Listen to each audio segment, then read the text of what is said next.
In a series of controversial experiments that blurred the line between science and spirituality, a neuroscientist named Michael Persinger created a device he called the God helmet.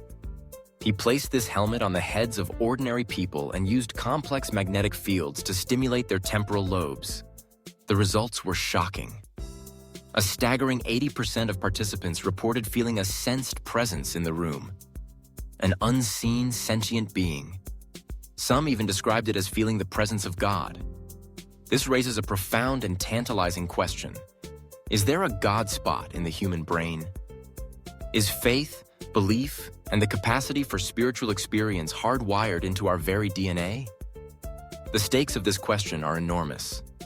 For skeptics, the God helmet seems to prove that all religious experiences, from the visions of saints to your own quiet moments of prayer, are nothing more than electrical misfirings in the temporal lobe. For believers, however, the answer is far more wondrous. What if God, in His infinite wisdom, designed a specific part of our brain to act as a receiver, an antenna perfectly tuned to perceive His presence? Today, we are journeying to the edge of science and faith, examining the controversial God helmet experiments and the latest neuroscientific findings to answer this profound question. Are our brains built to believe? The answer, you will find, is far more shocking and faith-affirming than you might think. Imagine the strange sensation of a helmet being lowered onto your head, the faint hum of magnetic fields being generated around your skull. In the quiet of the laboratory, you are suddenly not alone. This bizarre intersection of cold technology and mystical experience is our starting point for a quest to find God in the human brain. The temporal lobes, located on the sides of the head, have long been known to be involved in complex sensory processing, memory, and emotion. They are also known to be the origin point for certain types of epileptic seizures, known as temporal lobe epilepsy. What has fascinated neurologists for over a century is that patients with this condition often report having intense, mystical, and religious experiences during or between their seizures.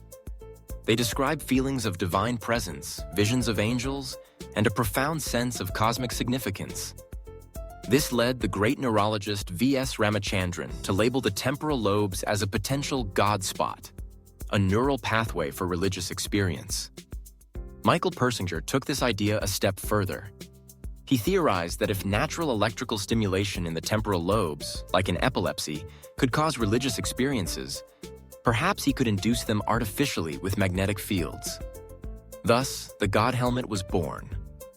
Persinger's experiments seemed to confirm his hypothesis, leading to sensational headlines and a deep unease in both scientific and religious communities.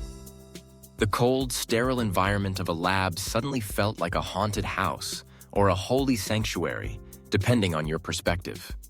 The feeling of a sensed presence that participants reported was often interpreted through their own cultural and religious lens.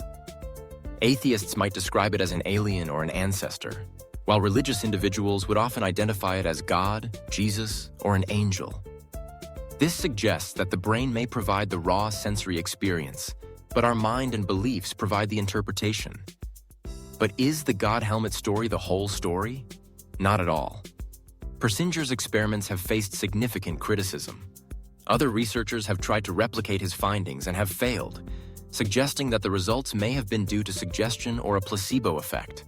The participants knew they were in an experiment designed to induce strange experiences, which could have influenced what they felt.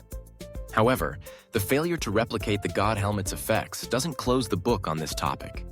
It simply means that a simple God spot that you can turn on with a magnet is likely too simplistic.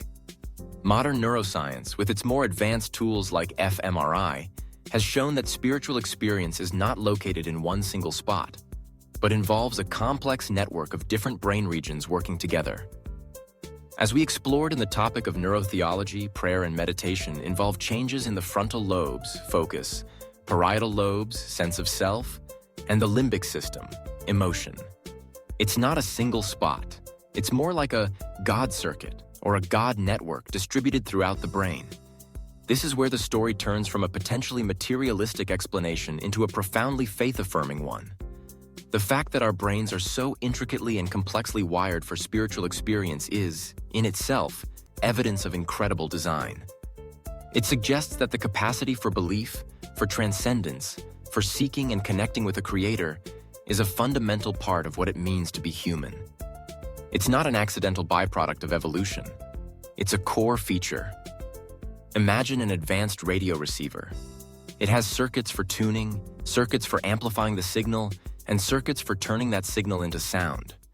The existence of these complex, interconnected circuits doesn't prove that the radio broadcast isn't real. On the contrary, it proves that the radio was specifically designed to receive that broadcast. In the same way, the discovery of a complex God network in our brains doesn't prove that God isn't real. It powerfully suggests that our brains were designed by a creator to receive the signal of his presence. The search for a single God spot was a red herring. The truth is far more magnificent. It's not that a small part of your brain believes in God. It's that your entire brain, your entire being, was created for a relationship with him. The temporal lobes may play a role in the raw feelings of presence, the frontal lobes in the focused intention of prayer, the parietal lobes in the surrender of self, and the limbic system in the deep emotional connection of love and worship. All these parts work in a beautiful symphony to allow you, a physical being, to connect with a spiritual reality. The God helmet experiment, though controversial and likely flawed, inadvertently opened a door to one of the greatest discoveries of our time: that our brains are not just machines for processing data, but cathedrals for experiencing the divine. The search for God in the brain doesn't lead us to a cold, materialistic dead end. It leads us to a place of awe and wonder at the genius of our Creator. You are not a cosmic accident. You are a biological masterpiece, hardwired for holiness, and designed for a divine connection. If you enjoy exploring the profound questions where science and faith meet, consider following for more content that reveals the fingerprints of God in our amazing world.